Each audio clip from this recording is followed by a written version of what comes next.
all the big name artists had to start somewhere. Yes, sir. Nobody just started out like nobody came out the womb just as signed to RCA. We ain't Jay-Z's daughter. Right. Definitely not Jay-Z's daughter. Turn up one time for the vibe. Turn up two times for the right. Double tap that screen one time. Cause you're listening to the Vibe 5. What's good, family? Welcome back to Vibe 5 Radio. You already know what it is. It's your boy Brian, L Brewer. Jesse V. And we have IV. We are D.L.I.D. Hello, everybody. Hello. D.L.I.D. Tell me, okay, so I know I got a lot of questions, but before we get into all that, just tell us who D.L.I.D. is. D.L.I.D. is a husband and wife duo from Kansas City, Missouri that started in music, doing circular music, and then God touched us to do gospel. Yeah, that's pretty much it. So, okay, now you said you went from secular music to gospel music. What made the transition happen? Because I need to know these things first before I start asking questions. Let's get into it a little bit. Right.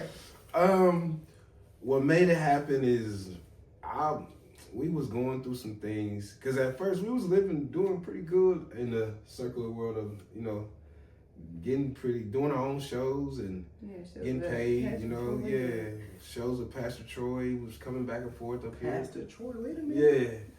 Yeah, shows with Pastor Troy, 3-6 Mafia, Lil Flip. I done shows with Lil O. We done shows with a lot of people. But we was doing it, at a nice, successful thing, but a whole lot of stuff happened. I went to prison and came back and I kind of was like, man, I don't want to do it no more. Right. But she was still into it, I'm going to let her tell her a little bit. Yeah, while he was in prison, I was going back and forth to church.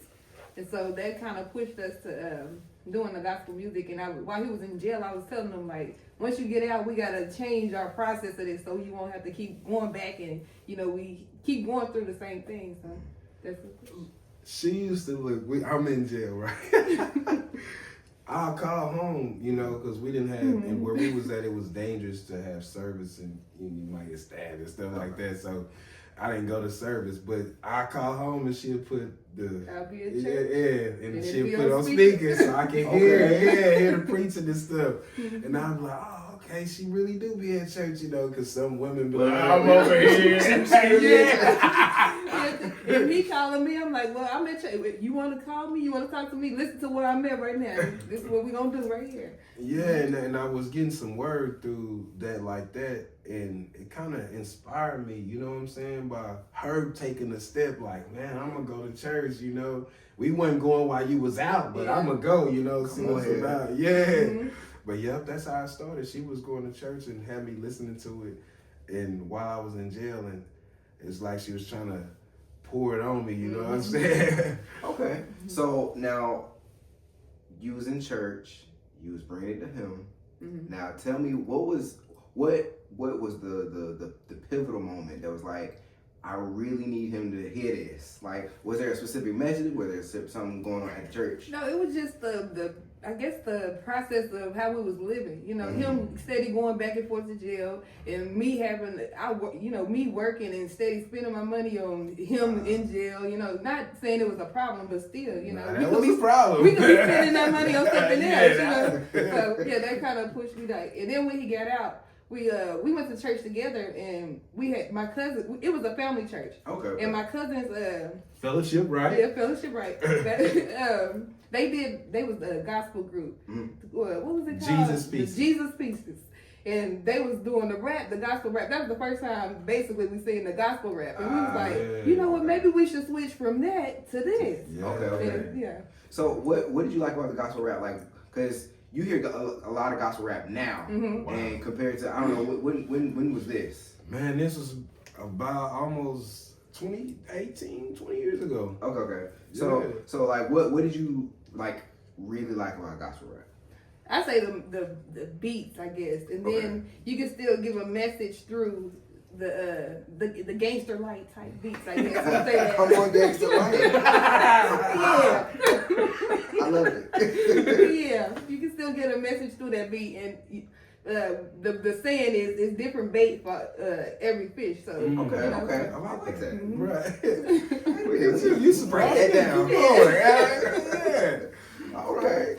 So now, okay, with you being in prison and you having to go through that, and you're hearing the message through her, like, was it like just bubbling up, like, okay, I got to do this when I get out, or was it like a transitional moment? Or did you have like a breakdown afterwards first, or tell me what happened? She said that, but when I got out, I started back hustling the same day. Okay. That's the honest God truth. But that was my decision. You know, her thoughts was me to do what, like she was saying, to change and stuff like that. But yeah, after that, I started to think. We started going to church too. I was supposed to get baptized at fellowship, right? But I went back to jail. Okay. All right. I see where this is going. Okay. But I went back to jail. And then I started really coming into my senses. Yeah. I started to realize what she was saying, my dad was saying, my mom was saying, my little sister was telling me this. I want to say something real quick. I want to applaud my little sister because she has never been into no trouble. She always looks out for her family. She looks out for her brothers. She's the only girl. She got 4 brothers. Wow. And she's the youngest of 3 of us. And she's older than my other brother that's deceased. But she always made sure she was on point to help us out. She never got into, she's actually went to school for criminal justice just to help us.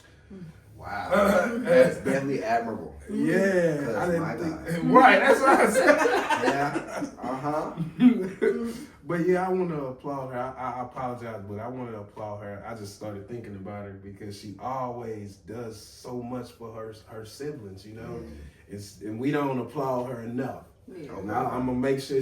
I hope she sees this because she don't get enough credit for what she do for us, man. When we was in prison, and my little brother just got out of prison 2 or 3 weeks ago, and my older brother is in prison. Oh, wow. And all of us, she's been there for us. She's never got in trouble, nothing.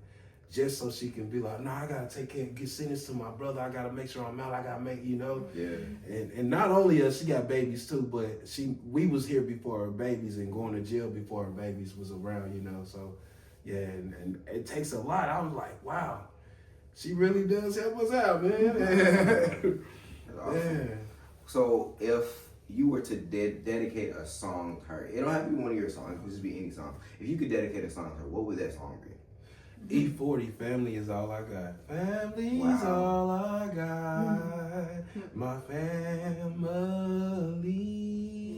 So, okay, wait a minute, hold on. I didn't know that you can sing.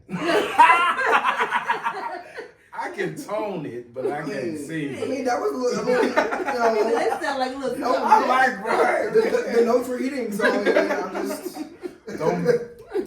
Don't make me get flattered. I mean, you know, we can do a quick gospel, you know.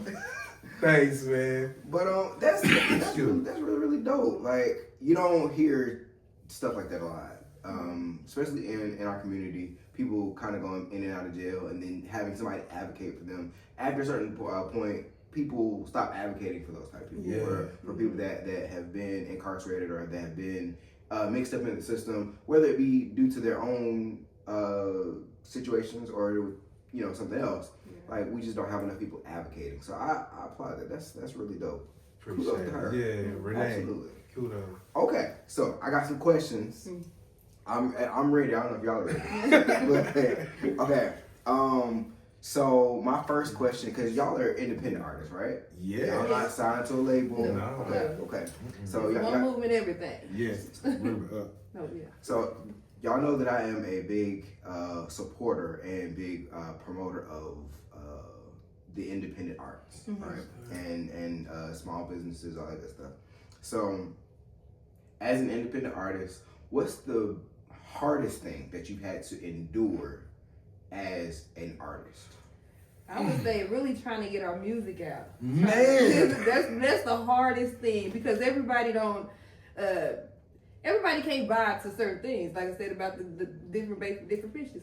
So it's hard trying to get the music out, and then in competition with other gospel artists or with other people that's doing the same thing. Yeah, man, you know what? I'm agreeing with her, and I'm also gonna say it's hard due to if you go into different states. Yeah. You know, because we accomplished our city and state. They got us. We on board. But when you branch out and go other places, man, it's like they be looking like, hey, boy, I'm trying to get #1 spot. What's wrong with you? That's why I was telling you before we got on the air. Thank you for not being a gatekeeper, because man, everything you do is dope. You is that and everything, but you still put people in front of the light. You still put people before you. That's why I said thank you for that, bro. That's real talk. A lot of people don't do that. You know, but that's the hardest thing with being an independent artist. Because if you go and be like, "Hey, I'm signed with John Records," they be like, "Oh, he signed with John. Let's get him on because he signed with John. Come on, let's put him on the scene. He signed with RCA or something, you know." But since you independent, and don't nobody know you, work for especially in a this. different state. Yeah, you gotta work for it. The thing that people don't understand, and this is something that I really believe in, is the fact that all the big name artists had to start somewhere. Yes, sir. Nobody just started out like nobody came out the womb just as signed to RCA. We ain't Jay-Z's daughter. Right. You definitely not Jay-Z's daughter. Definitely not. No. Cause he just stepped out $1 million. Definitely not. Yeah. But I think that we have to. And then I'm saying we as in like all independent artists. I think that we have to get to that place where we just really enjoy our music. Yeah. Because, you know, I'll say this. I have a bunch of music that I've written, and I've got some stuff coming out from 10 plus years ago. And I've been, you know, like ghostwriting and just kind of like writing them and recording all that stuff. So they're just kind of sitting there. So now that I'm releasing it through another outlet, I'm just like, okay, now I can get that stuff off the plate, right? But I think that it's just I enjoy the music, so that's why now it's like I don't care what nobody listens to. Wow. I don't care if it gets 10 likes, 100 likes, 1,000 likes. At this point now, I've been seated in a comfortable place to say I really enjoy this music, and the music that I'm putting out now is stuff that got me through then, and now I'm listening to it 10, 15 years later, and I'm like, this was prophetic. And I caught some of your music. I didn't know you were as dope as you are. Oh Jesus! And you talking about I can sing this guy. Oh no! Yes, I caught some of your music. But yeah, man, you dope too, man. So keep up that good work. Give you your flowers now, bro. Yes, sir. Okay. But again, that's hard to be a dope artist and put people before you know. Some of these artists you put out there, you be like, man, I know, okay, I'm gonna have to work with you, but I'm gonna put you on there, you know. And even though you know that, you still be like, you know, that's a hard thing to do. Well, because I was that artist at one point, you know, and I think not everybody goes through that phase where like not everybody goes through the ugly phase. Right. You know how when you first getting your locks, like the little nap line. like not everybody has to go through that when it comes to independent artistry, because some people just have a natural I don't want to say stardom type sound, but they all not. Some people have just like that sound, you know. So there are some people, once they get into it, they just sound good, but they just don't have the backing, or they don't have the label or stuff like that. But there are some people who actually have to go through the ugly phase. I went through the ugly phase. I went through it. So when I'm up here and I'm at the award show, or if I'm at one of the showcases, I'm putting these people on because I went through the ugly phase. Even if you get up here and you sound a mess, I'm gonna root for you like you sound like Jay-Z's daughter. Straight up. Straight up. So I mean, I appreciate you, you know, giving me my flowers, and that's just. It takes a lot of courage to do that, bro. I know, because I be doing the same thing, you know. It takes a lot, and like I said, for you to put yourself on the back. That's what we supposed to do is being saved anyway. Yeah. It's them first, me second. That's what Luke 6 say, you know. Right now. You know, but that's real. But that's why God always continue to bless you, you know. Even when your struggles, remember I was saying your pain makes purpose. You know what I'm saying? So with you going through what you're going through, putting yourself behind others, I'm telling you, everything is laying out, bro. It's laying out, and it's all due to your big heart, man. You might be, you know what I'm saying, but your heart is like boom, boom, boom. You know what I'm saying? That's real, and I love you for that, bro. It's real talk, man. It's real talk. Yes, sir. Yes, sir. See y'all. You know, hot here, sweating vibes. Okay, so I want to shift real quick because you also have a podcast. Yes, sir. And I want to hear a little bit about the Hangout before we get into some of y'all's some of the questions about y'all's music, because I want to know, like, I didn't know that you had the podcast the way that you had the podcast. Like, when I think the first time that you sent me like a clip of the podcast, I thought it was like just like a couple of like scenes, like it was like short scenes for what I thought it was.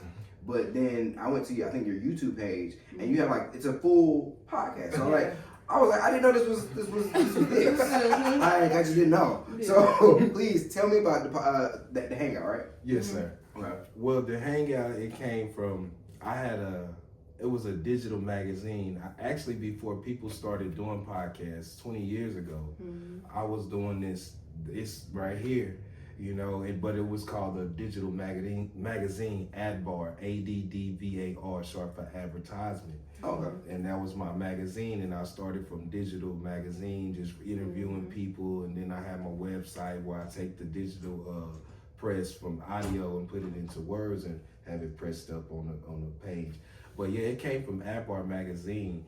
And then I was like, you see how Walmart and everything changed, Dorito bags, everything changes as it grows. So that's how you got the Hangout. It came from ADVAR, and then I was like, man, we got to make it a little bit more, because ADVAR sound like a company that'll come to you, do you for your marketing. You know what I'm saying? And so it got to be more of a podcasting name. Okay. So I was like, let's take ADVAR down. We're going to use that just for digital marketing. And so I was like, let's use the Hangout, because everybody, you remember that what was that movie, that TV show, Hanging Out Down the Street, the same old thing we did last week, the things oh man, I forgot what it's called, but I was liking how they hung out. All of their friends came to this garage. That's where it started. We was in a garage in Texas. Everybody come to the garage and they hung out, and so we made it right. We put a couch, everything, so we made it like a chill spot where you can come and hang out and just talk, not no specific type of anything. And then it went from that to me going to businesses, start advertising businesses. That's dope. Yeah, where I got a lot of friends that own businesses, but they don't have no advertisement. So I was like, right, I was like, y'all want me to come and advertise y'all? Can I do a commercial for y'all? Yeah. You know, and it went from there. That sounds very familiar. That's God, bro. Man, wow. Okay. Hold on. Let me recenter myself. Hold on one second. All right. So I do have questions. Let's see. Okay. Why is it important for y'all to create something together instead of individually? For me, it's to show the togetherness in our ministry. Not only that, we're married, and to show that married couples, you know, can do music. Work together, You know, and I've been seeing that lately. At first, we was the most hottest duo. Right. Now you see it. Now you see it as popular. Yeah, it's popular. Okay. So now, y'all have a ministry though, right? Yes, sir. Okay. So y'all do ministry together. Y'all do music together. You do the Hangout together, right? Yes, sir. So now, with doing all that together, I might step on some toes. Oh, you okay? You okay? But like, does that ever get too much for you? To be honest, no. I not to me. Yeah. And I'm not even gonna look at her. I was looking at him to see what he was gonna say. but no, not to me. Yeah. to be honest, Cause we we have fun together, so it's not tiring. It's not like, oh, I'm ready to get away from him. We always have fun. We always laughing together. We always getting stuff done together. So it's never, yeah. Yeah, used to being together at all times. Yeah, we've been together for for a long time. How long we been together? Married 9 years and together. About 19 years. Yeah, about 19. 19 years. Mm-hmm. I can't even. It's a long time. I can't even fathom that right now. Like we're still at stage 5. We're still in 5 years. So like I'm still Married? trying to. So I'm still trying to fathom 19. Mm-hmm. Because my parents were married. I think it was 25 years. Mm-hmm. I think they were about to hit 25 years right before my dad passed. Mm-hmm. So I'm still learning the whole operate together all the time, even not all the time kind of thing. Yeah. Because I do Vi-Fi pretty much solely by myself. She helps when she has the availability.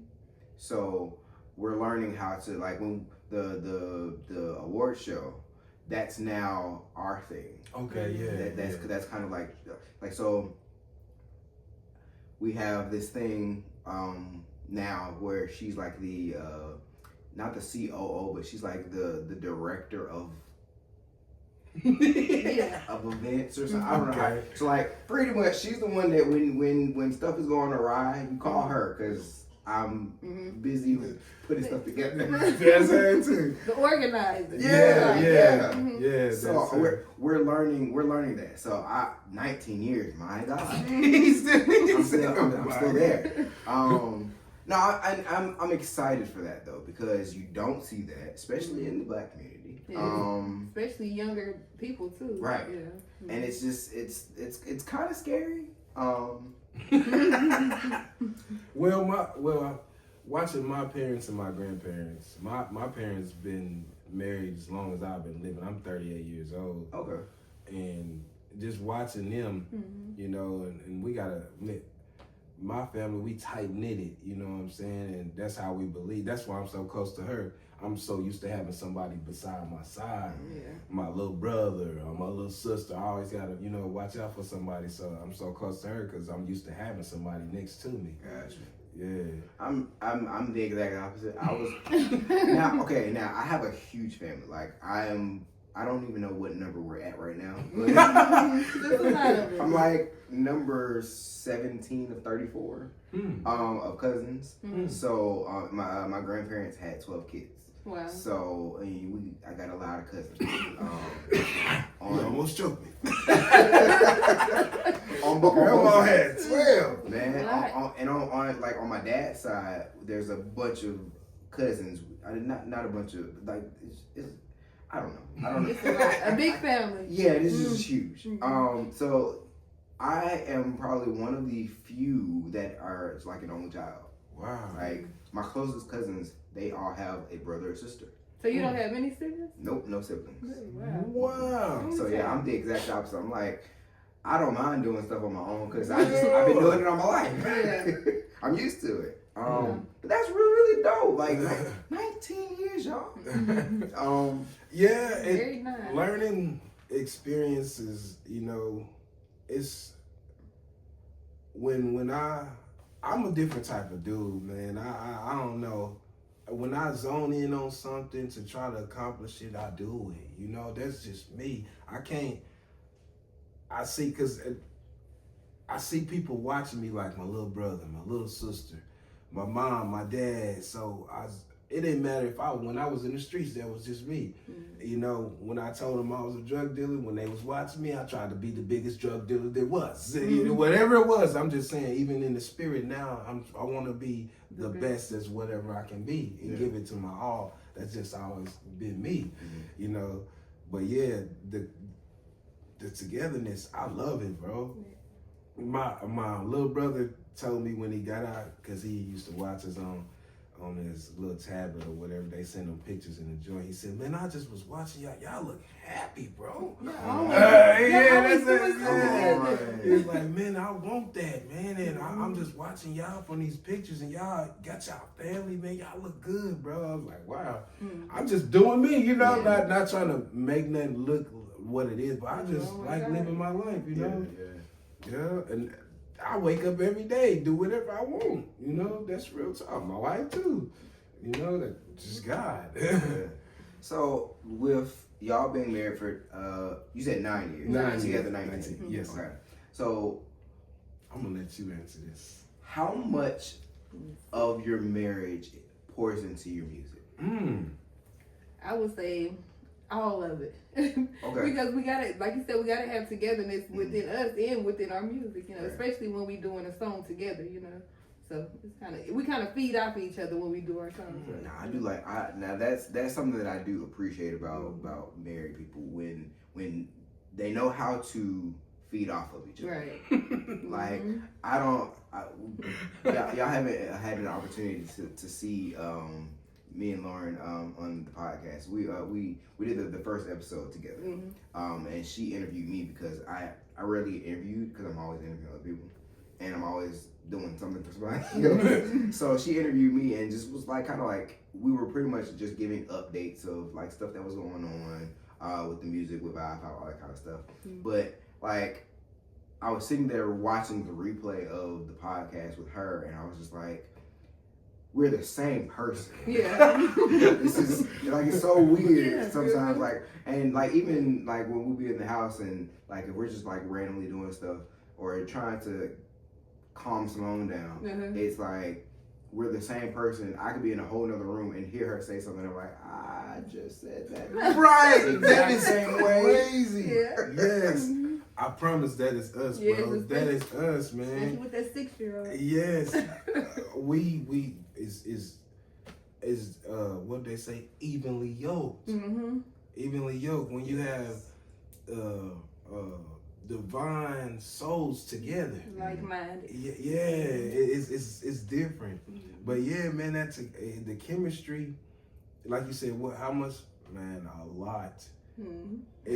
Shoot, to be honest, bro, when we go into this to make a song, we don't plan it out. We just go here to beat and it goes. So you do your part, I'm gonna do my part, then we put it together and it's like, that's the song. But she's like, let me hear yours. Oh, okay, let's do it like this. Let's do it like that, you know?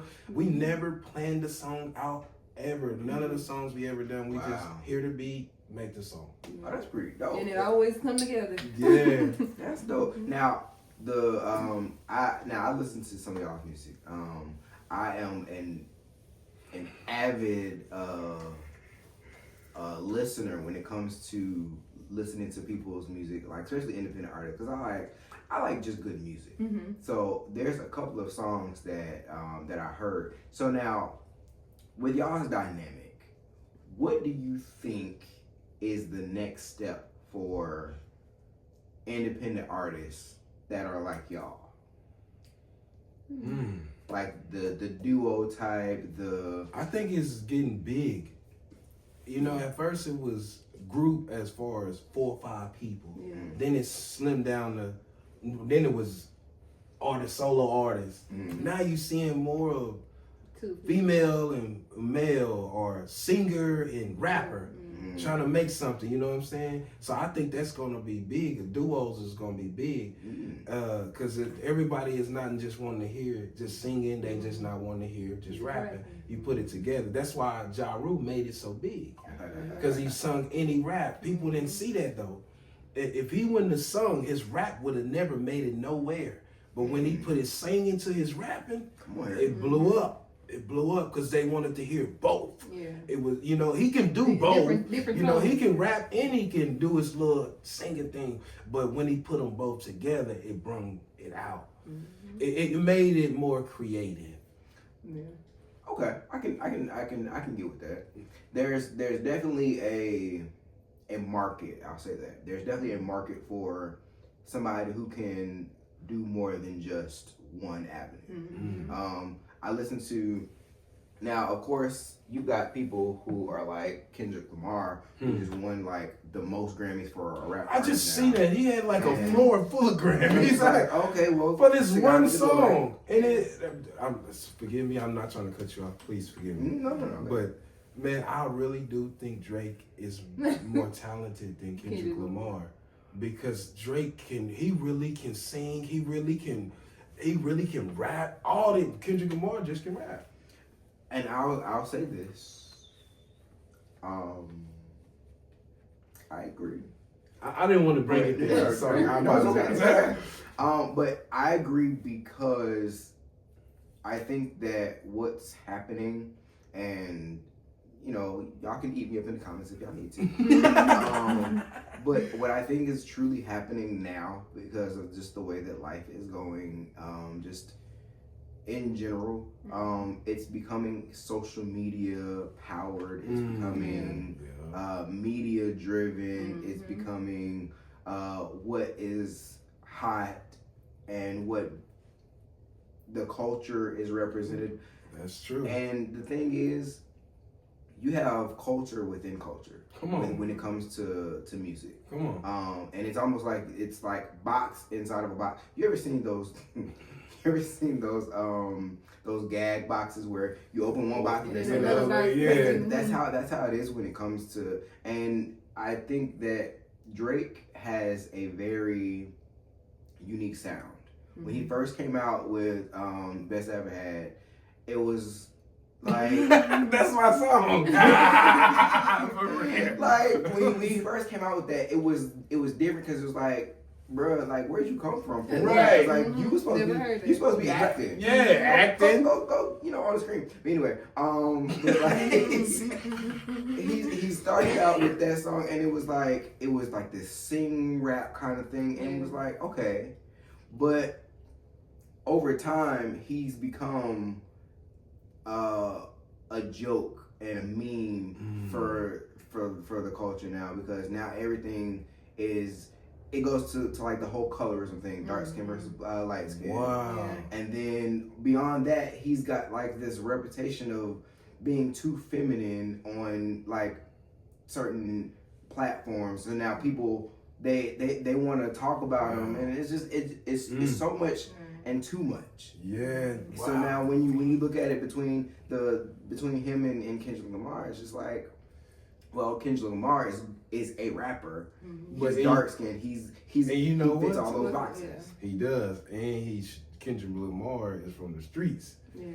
And like that's why I was seeing no comparison in those two, because you got a street background, then you got a rich kid background.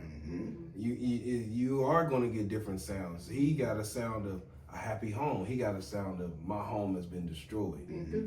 And that's what the culture needs. Well, not needs. That's what the culture wants. Right. Because if you go through your timeline, your feed, unless you just automatically have all positive stuff on there, which most people probably don't. They said don't. Most people don't. Let's be honest. Let's be real. Nah, right. Most people don't have just a bunch of scriptures and a bunch of preachers. I don't.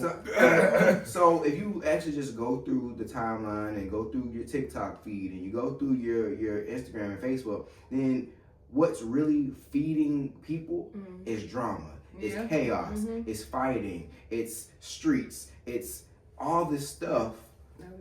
And that's not what Drake is all about. Like, I mean, he got a couple of roughneck songs, but that's not what he's about. You're right. So what's going to push people, and one of the reasons why he has so many of them Grammys is because it's for the people. Right. Yeah, and he's touching hearts that's been in areas that Drake has never been. And I'm gonna just be honest, it's more people going through poverty than there is rich. Yeah. That's why you got a Forbes list, because they can count the rich people, they can't count the poor people. Right. And that's just real. Yeah. And that, dang, well, I didn't think about it like that too. Yeah, he always do that to me. Go shake your brain. Yeah. Good. I mean, and it doesn't just sit with that area though. Like it even like and it just, I'll say this. TikTok right now is going insane because of Christy, Sarah, and Desmond Scott going through their divorce. They're going through a divorce publicly. So that's the so they're they're I don't want to consider them famous, but they're becoming more and more famous. Media. Yeah, they're social media famous. Because one of them is an influencer, and the other one he's a big time chef. And they have become like this power couple and this social media couple because of her antics, and they're always posting. They got millions of followers, all this stuff, and millions of views on their videos. But now they're going through this divorce, and with this divorce, it's drawn out so much controversy, and it's because one side is saying, well, they're with Christy because Desmond shouldn't have cheated. So according to unverifiable facts, right? Apparently he cheated. That's what has been said. But on the other hand, they're with him because they're like, well, she was annoying because she was always putting him in videos, and he wanted to get out of it a long time ago, but da-da-da. So it's this thing, but they're going through it publicly.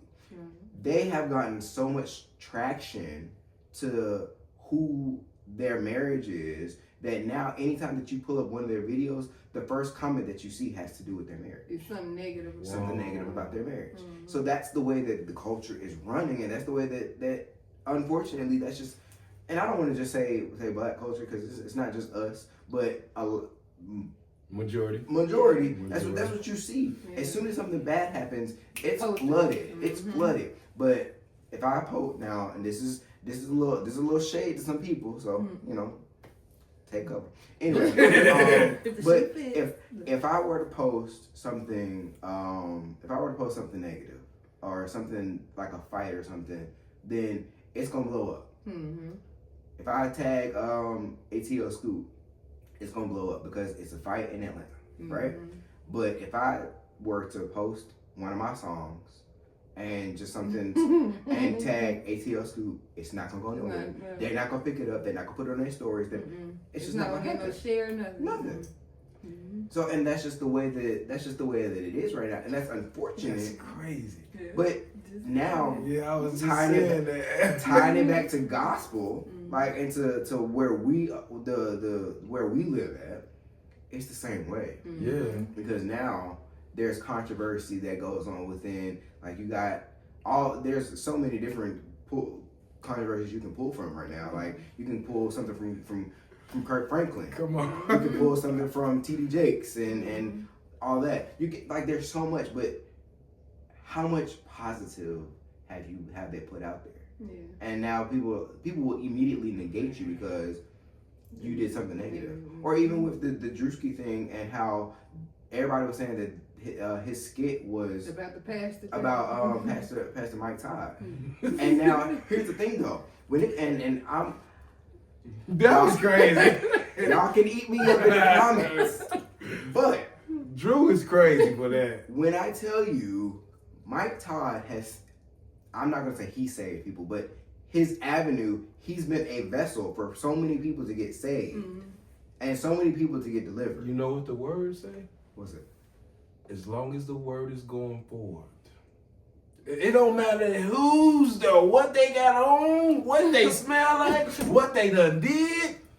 If the word is going forward, it's going to touch lives. And you just explained that. You just said, man. And that part right there, that's the issue that we have. Because now, everybody, there's a, he's not a big influencer, but he's a pretty decent sized influencer. And a couple of months ago, he posted something putting Mike Todd versus Pastor Philip Anthony Mitchell. Oh, the young guy, the really young, yeah, I know. From 2018. Yeah. He was putting them up against each other and like was really advocating, going hard for Pastor Philip Anthony Mitchell, and was dogging out Pastor Mike Todd. But I was like, regardless of what the conversation is that you have that you're saying, they both are saving lives. It's still Come They're on. still The word getting that people to- they're spitting Come on. saves lives. But people will dog past the Man, mic all the time. they do. Man, I haven't even touched the influencer level. Yeah. The name of our ministry, One Mob Church. Mhm. I get chewed up all the time. All the time. What are you trying to do? Y'all But this then, you gang know- related stuff and But look, members of believers. Oh, come on. I like that. Come on. I just put it to draw attention to the youth. Because think about it, you seen on the side of a church, you look at all these churches, Greater Mount Zion, Pentecostal, Kojic, whatever the name is. And then you go across and you see One Mob Church. They're going to say, I want to see what that's about. Because it ain't got all those cathedral names and too big and all that. But yeah, I know what you're right, bro. You can be on there advertising this. The controversial stuff. He know doggone well he need to be in a suit. He's supposed to be a preacher. Ain't that's Reverend, ain't it? You know he on that podcasting, right? You know, just Who you been talking to? 'Cause- Because you heard stuff. Wait a minute now. I feel like you've been talking to somebody. Not me. Hold on. Wait a minute. But no, that's just true. Yeah. You know, and it's sad, like you said, all this stuff. I was thinking while you were talking, the world loves to laugh at people's pain Mm-hmm. more than they would love to see you succeed. Yep. They'll let the world know if they seen Jesse at the strip club, but they ain't gonna let him know that he got a church. Come on. And they ain't gonna let him know that. But you know we seen them down there throwing them dollars at some sister so and so. Disclaimer. My bad. Jesse, he does not have a strip club. No, I Don't know. do that. He's not into the strip club. I He's know. not in Either. there. She'll kill me. I'm still breathing, right? Should take my inhaler and hide it. Quick disclaimer. But you know that's real, man. And I wonder. I like to watch comedians. You know, shows like Kevin Hart. What's his name? Mike Epps. But I was watching the names of their things. It's all about laughing at the dumb things they have done. Oh yeah. You know, and I'm like, They wow. make money off of Yeah, that. everybody's laughing. He said, oh, my child is so dumb. Oh, this is so this. I'm like, why are y'all laughing? When it should be us encouraging one another to try to get his child to not to be dumb. Let me tell you why. Y'all listening? Y'all listening? Yes, sir. Okay. Pain is relatable. Everybody goes through pain. Not everybody goes through success. Yeah. I need some water. That's why everybody has the ability. That's why pain can go You viral. just preached. But it's the truth. Yeah. Not everybody's gonna see success. Not everybody is gonna see $1 million. But everybody gonna go But through that pain. everybody gonna go through some type of pain. God. But hey, for real. I just Catch you know, that. It dropped right. Right. But But no, no, that's true, man. God, dog. Since we on the subject of pain, when it comes to your music, because you know we're here, what pain have you poured out into your music that you would want people to be healed from? Man, my past. I got a few songs that we have a few songs together that we done according to our pain from the past, like 10 Toes Down, GFG. It's a few of them we got. It's off of the album called Ghost Ride. No limits. Yeah, No Limits. Excuse me. But yeah, I poured a lot of pain into mine, and I try to keep it to where it's painful, like you said, because people can relate. And try to show them that they can get out of whatever it is. Like, That right there. That right there. Yeah. that's a very important thing. And you'll hear me say that a lot, especially like in the settings of like the showcases and the award show even. Yeah. Like there's, and I said this at the, and I don't know if you guys got a chance to hear, but I said this at the pre-show last year. You just never know how much somebody has to go through in order to just create a song. So, and it's not just about writing it. It's not just about having to pay for the rights for the copywriting and paying for the publishing and paying for the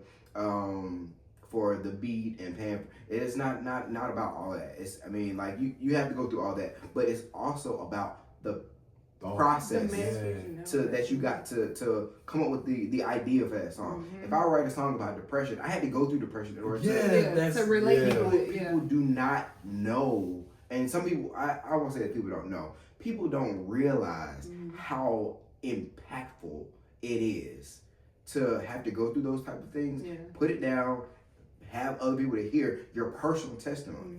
So what you just said, that's the thing right there. Somebody has to know, I can get out. I have the ability to. I can do. I can. I will. I shall. Whatever that it is. I say that to myself every day. I am. I can. I will. I shall. I am. Come on, every day. I can. Yeah. Because, like I said, not everybody's gonna see success. Everybody gonna see pain. But the joy in all of that the joy in the pain is that there's another side. There's another side to the Jordan. There's another side to the Red Sea. There's another side to whatever pain that you're going through. Right. There's purpose for everything you're going through. Yes. Are you giving to me? But yeah, man, that's true, man. Okay. Woo. Y'all are amazing. It's God. I have another question that I had up here that I want to go. Okay. So, how do you handle a disagreement without letting it damage the mission of the song or the mission of the podcast or the mission of... I just, when we disagree, I'm always listening to music. So, I either got my earpods or something. We disagree, put my earpods in. Amen. And I ignore.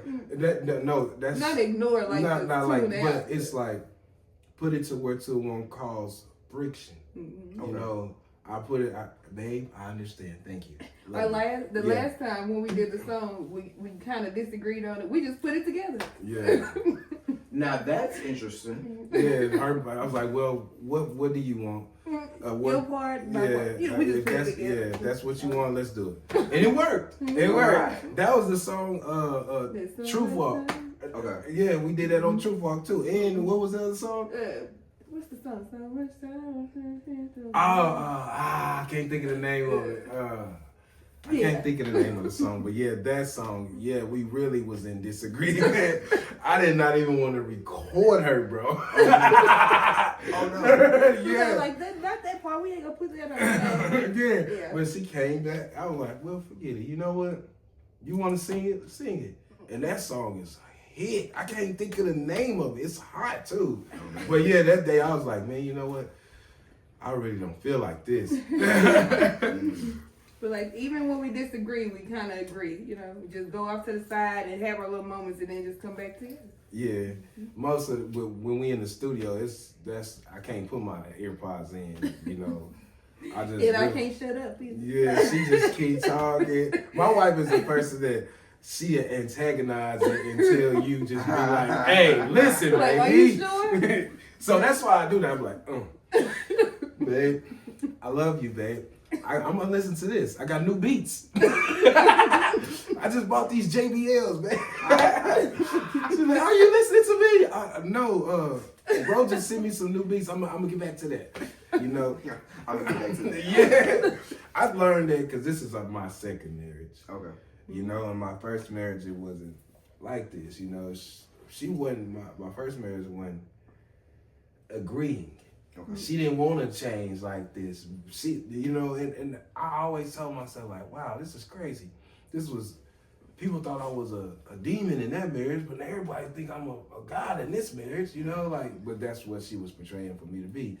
But that's why I know how to be in this one from going through experience, you know. Don't allow some things you gotta look over. Yeah. That's real talk. When you in a marriage, you can't just think it's gonna be your way all the time.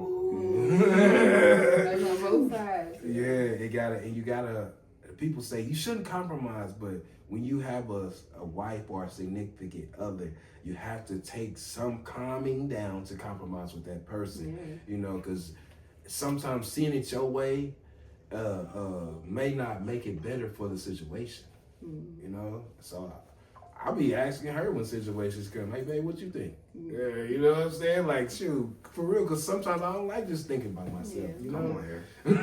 I like thinking about myself. Two ideas is better than one. Yes. That's it. Y'all are on the money, because I don't like thinking about myself. For real, man. I like that. So, okay, what is something that you really would like people to know about D.L.I.D? I would like them to know that we are not street people. Yeah.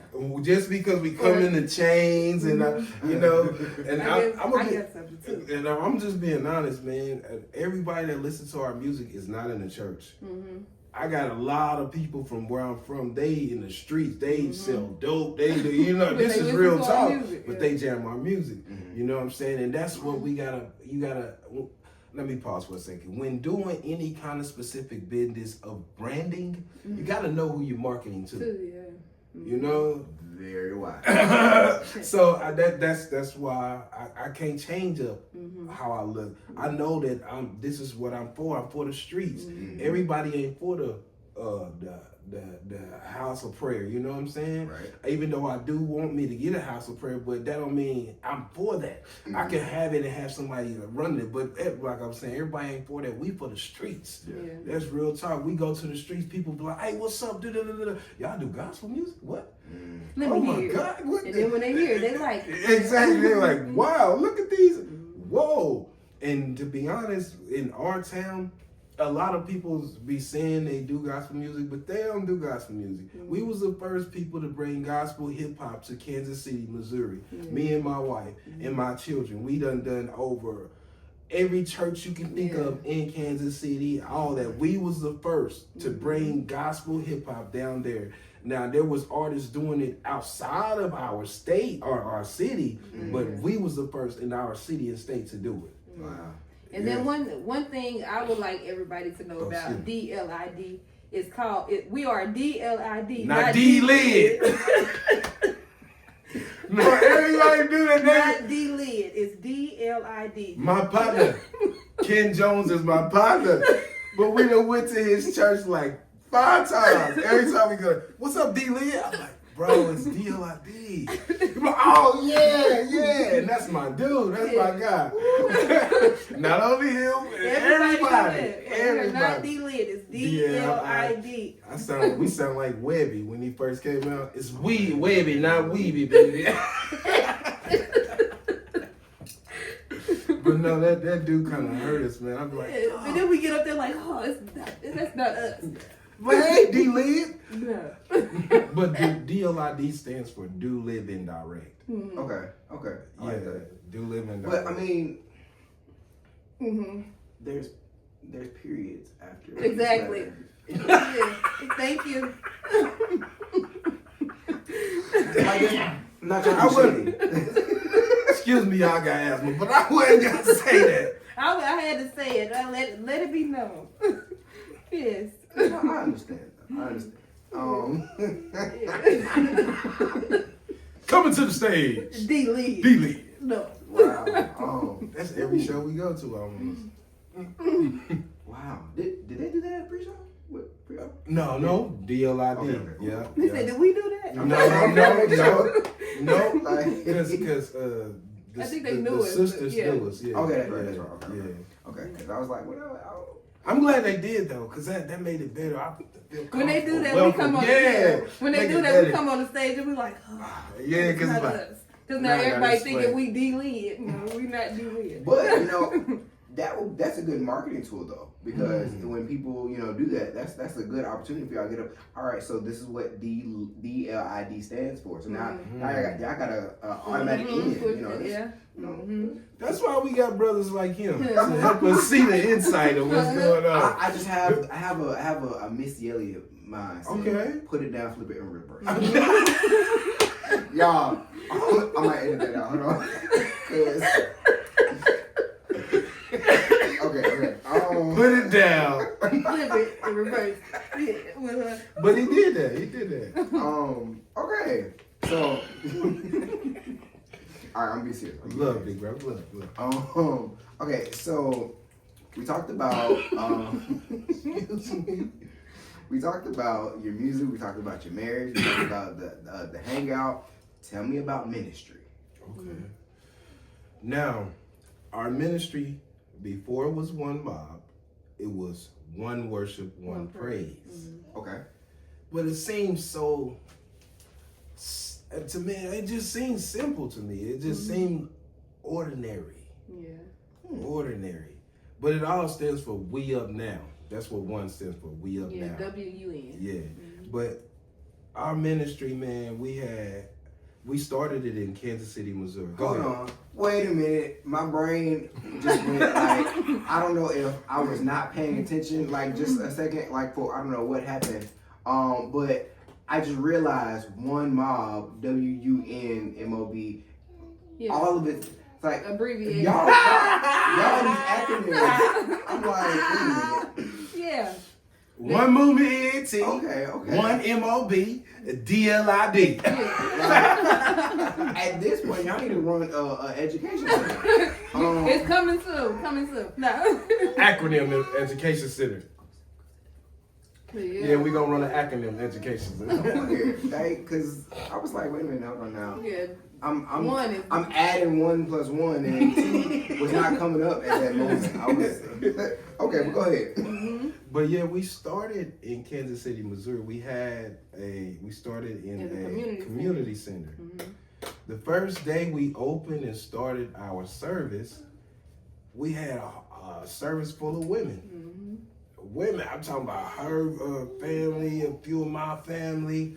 And I didn't understand that at first. I was like, dang, where's all the men at? It's all these women, No, I ain't bisexual. I'm just saying it's just weird. Like, whoa, all these women and no man come to, But we started in Missouri, Kansas City, Missouri. We was at a community center, Brush Creek Community Center. Then this guy, this young pastor, Pastor Timothy Hayes, he had a building. Then we went to a building, and it was growing, man. We had over 40, 50 members within 2 months. Within 2 months. Because everybody was trying to find something to do different. Yeah. We was coming different. We would do ministry on a corner. You hear me? That's real talk. We take our ministry and go all the way. Our microphone and go to the corner. And go to the corner. And that's what really drew everybody to us, bro. That we weren't scared. We'd be in their face. We all the people that would meet us on these, we would go to the dangerous spots in our city, set up, me, my wife, and our children. We out there praising God. People like, man, you're crazy. You know where you at? But that drew people. It drew. Everybody started bringing their numbers. Hey, can we come? That's how our members got. And we never did offering. I never believed in that. Never did an offering. People wanted to give, they give. We always believed in taking care of all situations through how God blessed us. Now, if you wanted to give, you can. But it started in Kansas City, and I actually, community center. Wow. I had to stop my church due to my little brother being killed in Texas, and we went to Texas, and that's how I stopped it, and we went to streaming. Oh, okay. Yeah. So now you said something that kind of drew my ear, because I think about this quite a bit when it comes to church. You said that the first service you had all women. Like, if you go back to the Bible and you think about the Levites, you think about the people that were actually on the front line praising, all of them were men. We have come to a place now where everybody that looks like they in church, it's predominantly women, and the other side of it is the few men that are there. They're either living double lifestyle, homosexual, or how they got the whole musicians, or so like it looks like there's very few good men in the church now. So what do you say to that? Because y'all hear this? So I mean, because I believe that's a big thing now. Like it's becoming more and more controversial in the church, and people are leaving the church. People are we just left our church.